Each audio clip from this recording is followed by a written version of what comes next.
Hello বন্ধুরা, একটা ফাটাফাটি নিউজ শুনলাম এবং সেই নিউজটাই তোমাদের সঙ্গে শেয়ার করব।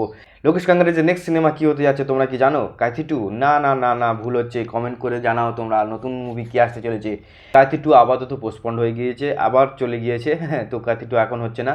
তো নেক্সট মুভি হতে যাচ্ছে কিন্তু লোকেশ কাঙ্গারাজের রজনীকান্ত স্যারের সাথে এবং কামাল হাসান স্যারের সাথে। হ্যাঁ, দুই লেজেন্ডকে নিয়ে এবার সিনেমা করতে যাচ্ছে এবং 25শে আগস্ট যত সম্ভব এটার কনফার্ম নিউজ তোমরা পেয়ে যাবে।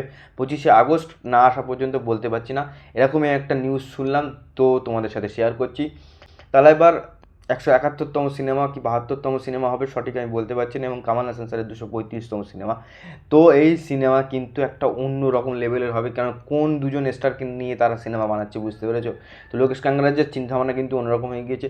তবে হ্যাঁ, হাই এক্সপেকটেশন রাখবো না, কেননা রিসেন্ট সিনেমা কুলি তো খারাপ হয়নি, তারপরেও আমি বলছি যেহেতু আর কি হাই এক্সপেকটেশন ধরে রাখলে যেটা হয় তো সেটা করা যাবে না। তবে হ্যাঁ, এটা কিন্তু অন্য ধরনের হতে পারে, কারণ দুজন লেজেন্ডকে নিয়ে কাজ করছে এবং তারা যে কোনো স্টোরি সিলেক্ট করবে বলে মনে হয় না। এবং লোকেশ কাঙ্গারাজের ভিজুয়ালি বা লোকেশ কাঙ্গারাজ যেভাবে সিনেমা বানায় সেই সিনেমা কিন্তু অন্যরকম লেভেলের হয়, সেটা আমরা কিন্তু জানি।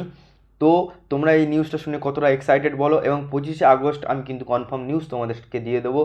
তো এই সিনেমাটা কিন্তু অন্য রকমের একটা সিনেমা হবে বুঝতে পারছি, এখনই একটা ঘুসবাম চলে আসছে। তো এই সিনেমাটা হয়তো 26-এর দিকে রিলিজ হতে পারে, তো দেখা যাক কী হয়।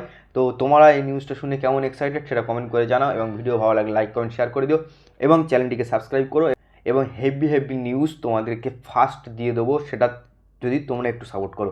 তো দেখা হচ্ছে নেক্সট ভিডিও, ততক্ষণ সবাই ভালো থেকো, বাই বাই।